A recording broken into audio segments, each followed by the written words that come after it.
एक अवतार श्री हनुमान जी महाराज। हनुमान जी महाराज को 3 तरह की माला समर्पित होती है।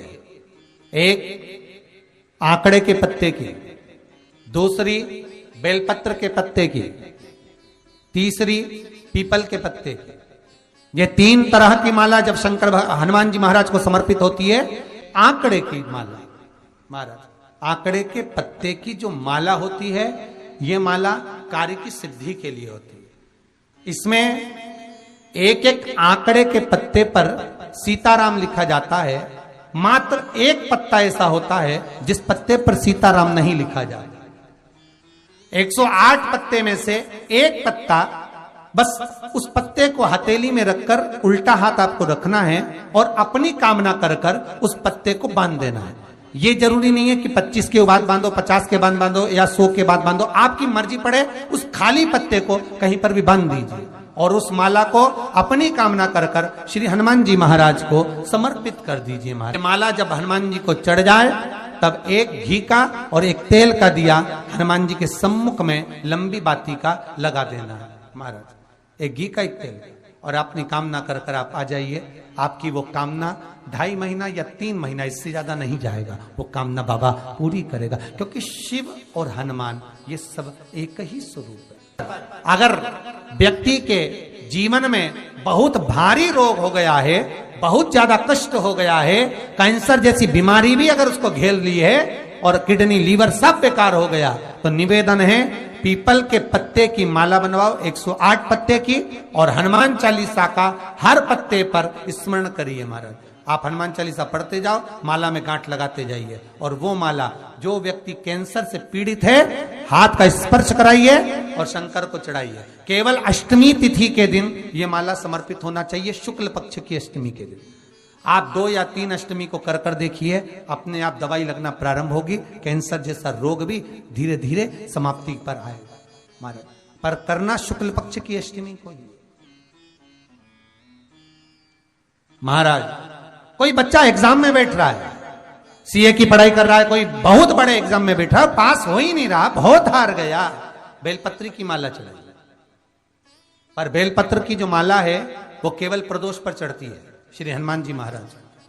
आप बेलपत्र की माला चढ़ाओ, 108 बेलपत्र आप श्री शिवाय नमस्तुभ्यम मंत्र का जाप कर कर गांठ लगाकर भगवान श्री हनुमान जी महाराज के सामने पहुंचकर माला को सीधी रखकर, जो व्यक्ति एग्जाम में बैठ रहा है, नौकरी के लिए, अन्य पढ़ाई के लिए, अगर कंपटीशन एग्जाम में भी बैठ रहा है, तो माला को हनुमान जी महाराज, और हनुमान जी कौन से होना चाहिए? पूर्वमुखी। हनुमान दक्षिण मुखी नहीं चाहिए, पूर्व में जिन हनुमान जी का मुख हो वो माला ऐसी समर्पित कर कर हनुमान चालीसा का पाठ कर कर 3 बार स्मरण कर कर माला श्री हनुमान जी को पहना दीजिए। ऐसा कोई एग्जाम नहीं जिसमें से आप निकल ना पाए महाराज, पर करना आपको पड़ेगा। प्रदोष का दिन होना चाहिए, प्रदोष के दिन भगवान, और प्रयास जहां तक हो सके प्रदोष काल में अगर चढ़ाएंगे तो ज्यादा फलदायी रहेगा प्रदोष। और कई लोग तो ऐसे हैं, उनको आज तक हनुमान चालीसा पढ़ना नहीं है, आज तक कोई चालीसा, चाहे गायत्री चालीसा हो, लक्ष्मी चालीसा हो, शिव चालीसा हो, पढ़ना ही नहीं आती, बस बैठ गए भगवान के सामने और पढ़ लिया आसन लगा के। नहीं नहीं नहीं, चालीसा पढ़ने का भी एक नियम है। अगर कोई लक्ष्य लेकर पढ़ रहे हो तो उसका एक नियम है। पूरी जिंदगी पढ़ते रहोगे तो भगवान की प्राप्ति नहीं है, पर लक्ष्य लेकर अगर पढ़ा है, आसन से जिस भगवान की चालीसा पढ़ रहे हो उसकी मूर्ति या उसका फोटो आपके सामने होना चाहिए। एक घी का दिया, अगर हनुमान चालीसा पढ़ रहे हो तो या तो घी का दिया जलाओ, वो भी गाय के घी का हो, भैंस के घी का मत जलाना। हनुमान जी कभी प्रकट नहीं होंगे भैंस के घी से। घी का दिया लगाइए अगर चालीसा का पाठ कर रहे हो हनुमान जी का। और बहुत ज्यादा संकट है, बहुत ज्यादा परेशानी है, तो हनुमान चालीसा का पाठ करो तो तिल्ली के तेल का दिया लगाओ, काली तिल के तेल का दिया, तिल का तेल का दिया हनुमान जी के सामने आसन बिछाकर।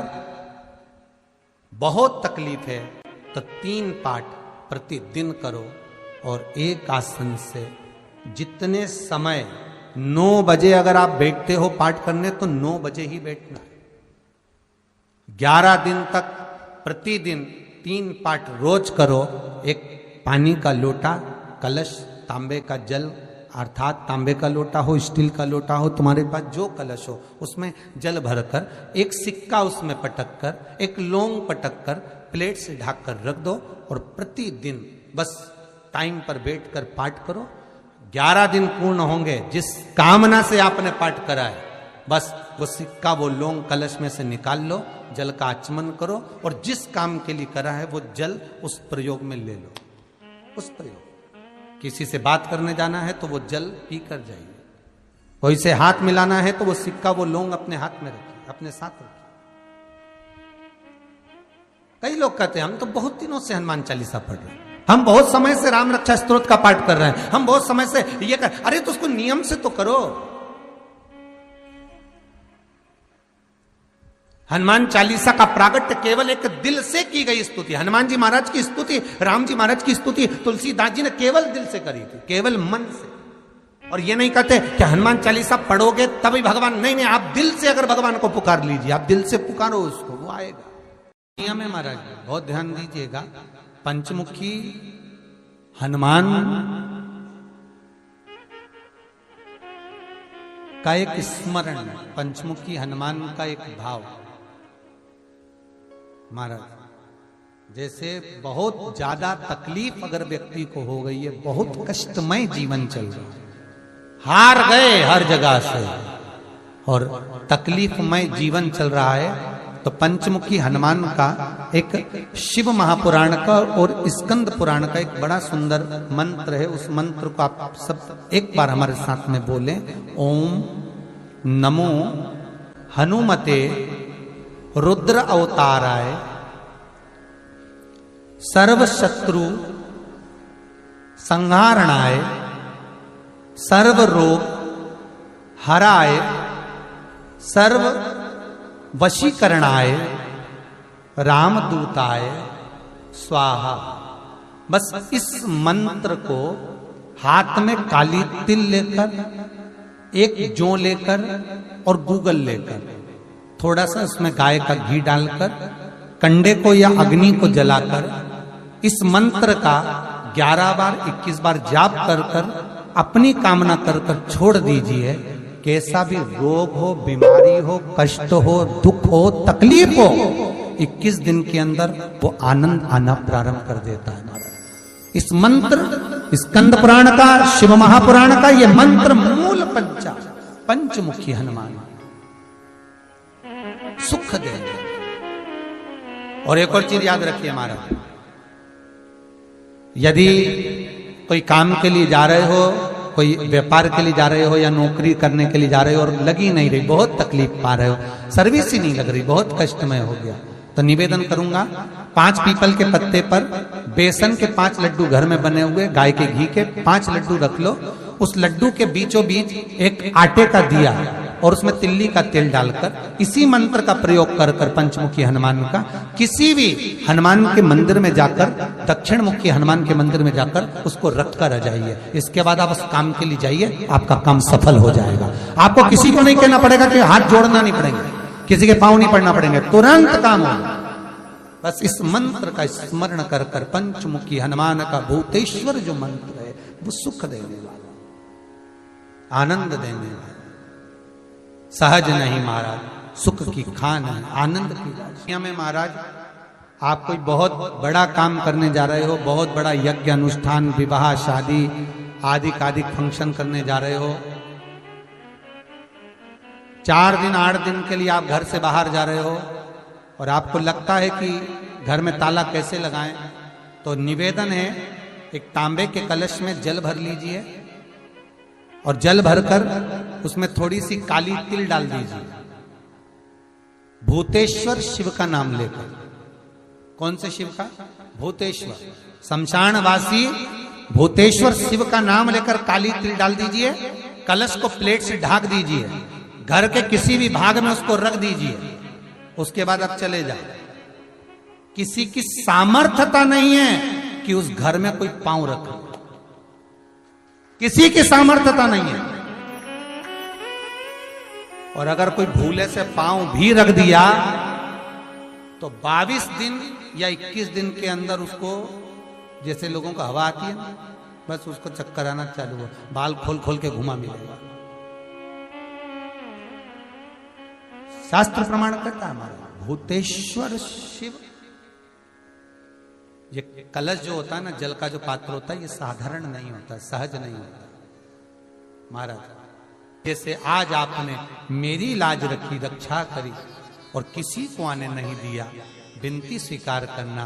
आपका जल पात्र भूतेश्वर के नाम से काली तिल से जहां रखा जाए, उस ग्रह में कोई प्रवेश ना कर पाए।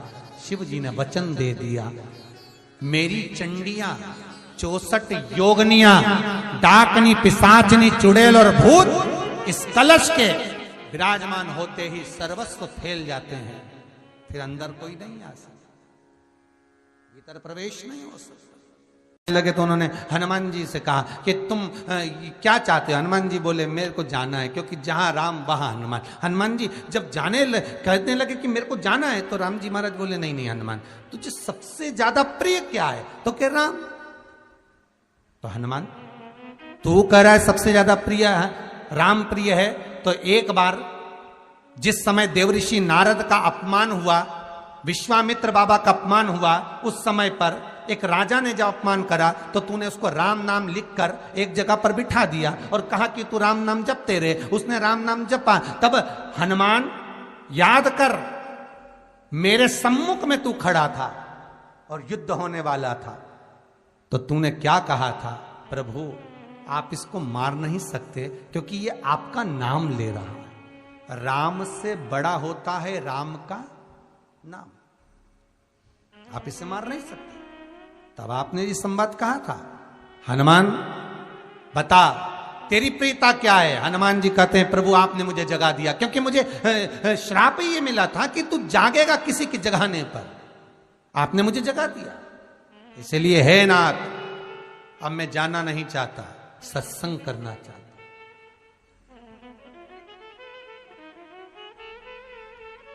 श्री राम जी का चरित्र है, अब मैं सत्संग करूंगा, भजन करूंगा, नाम जाप करूंगा। पर राम जी जानते हैं हनुमान से कहा, हनुमान मेरा जाने का समय आ गया, मुझे तो जाना पड़ेगा ना। सीता पृथ्वी में चली गई, मुझे भी जाना है। मैं सरयू के जल में अपने प्राणों को त्यागूंगा, मानव का शरीर है, इसको त्यागना तो पड़ेगा ना हनुमान। हनुमान जी बोले तो त्याग दो, त्यागने में क्या दिक्कत है, त्यागो आप तो। पर दिक्कत एक बहुत बड़ी है। तो राम जी ने जैसी कहा दिक्कत बहुत बड़ी है, तो हनुमान जी पूछे ऐसी कौन सी दिक्कत है? हनुमान जी के शब्द सुने तो राम जी बोले, जब जिस समय पर तुम सूर्य को निगल गए थे, इंद्र को क्रोध आया था और इंद्र ने तुम पर वज्र का जब प्रहार करा था, जब वज्र का प्रहार इंद्र ने करा, तब तुम्हारा नाम हनुमान हुआ। तब सारे देवी देवताओं ने तुम्हें वर प्रदान करा। उस जगह पर यमराज भी खड़ा था, तो यमराज ने तुम्हें वर दिया था कि जहां हनुमान होगा वहां यमराज नहीं होगा। अब दिक्कत यह है कि मुझे प्राण त्यागना है और तू मुझे 1 मिनट के लिए नहीं छोड़े, तो यमराज आएगा कैसे? दिक्कत वहां अड़ी पड़ी है।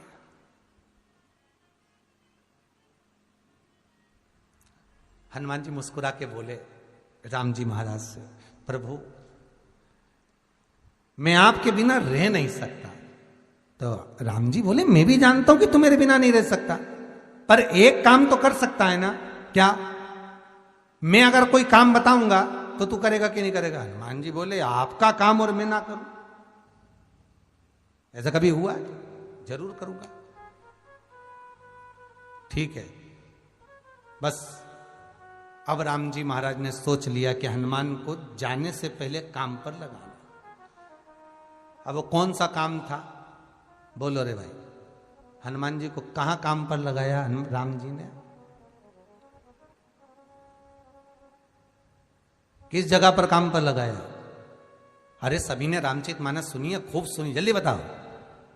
राम जी महाराज ने प्राण त्यागते समय, सरयू जी में प्राणों को देते समय, राम जी ने हनुमान जी को किस काम में लगाया था?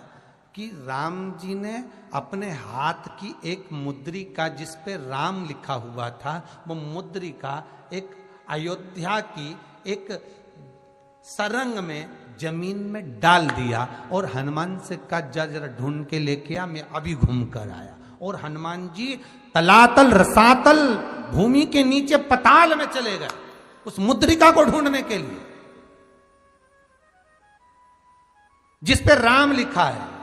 और हनुमान जी पूछते भी जा रहे राम कहाँ है, राम की मुद्रिका पड़ी थी, राम की अंगूठी है। अब राम का ही सत्संग करते करते जा रहे और राम जी चले गए सरयू, क्योंकि हनुमान अगर होगा तो यमराज नहीं आ सकता। हनुमान को यहां से हटाना पड़ेगा तब यमराज लेने के लिए आ सकता, तब यम आए। और क्योंकि यम अपने नियम को धारण करेगा, चाहे कृष्ण हो चाहे राम। वही बात फिर याद कर लीजिए, अच्छा कर्म करिए, कर्म का दंड तो भगवान को भी भोगना पड़ता है। अगर कोई अदालत में केस चल रहा है, बहुत बड़ी समस्या में आप पड़ गए, बहुत बड़ा टेंशन बिल्कुल आकर खड़ा हो गया है, तो चंदन, एक लाल चंदन बाजार में मिलता है, पूजन वालों के यहां पूछना, लाल चंदन आता है। वो लाल चंदन को घिस कर उसमें थोड़ा सा तिल्ली का तेल डालकर महाराज हाथ में चंदन को लेकर शिवलिंग पर लगाएं और बड़ के पेड़ के नीचे, बड़ के जड़ में जाकर बटकेश्वर महादेव का नाम लेकर उस चंदन को लगाएं। उसी चंदन का हाथ किसी रुमाल पर लगा लीजिए और उस रुमाल को जेब में रखकर, कोई बहुत ज्यादा दिक्कत और परेशानी है उस स्थान पर उसको लेकर बैठ जाइए, मन को भी शांति होगी, कार्य भी सफल होगा और सफलता प्राप्त होगी। बस तुमरुका जी का नाम का उसमें स्मरण करना है, कोई सहज नाम नहीं है। फिर निवेदन करूंगा, नारी अगर बच्चे को जन्म देती है और बच्चा 4 महीना 6 महीने तक गर्भ में रहता है, उसके बाद अवर्षण हो जाता है, तो एक नारियल पर, श्रीफल पर स्त्री के हाइट की मोली, मोली मतलब नाड़ा जो हाथ में बांधते हैं लच्छा, उसको नाप लीजिए और तुमरुका जी का नाम लेकर उस नारियल पर लपेट कर अपना नाम और गोत्र बोलकर शंकर जी के शिवलिंग के पास में जो जलाधारी होती है चारों तरफ, शिवलिंग के पास में वहां रख दीजिए। शिव के शिवलिंग का स्पर्श करिए, एक बेलपत्र उठाकर मंदिर की चौखट पर खा लो, तुमरुका जी का नाम लेकर। महाराज होने वाला जो बच्चा है वो पूर्ण होगा, बीच में अवर्षण नहीं होगा, बच्चा समाप्त नहीं होगा महाराज, और स्वस्थ उत्पन्न हो। ये तुमरुका जी का नाम जीवन में सुख की अनुभूति कराने वाला है, आनंद की अनुभूति कराने, सहज नहीं है। तुम शंकर का अनुमोदन, शिव का स्मरण, स्वयं शंकर और पार्वती भगवान आनंद के साथ में चल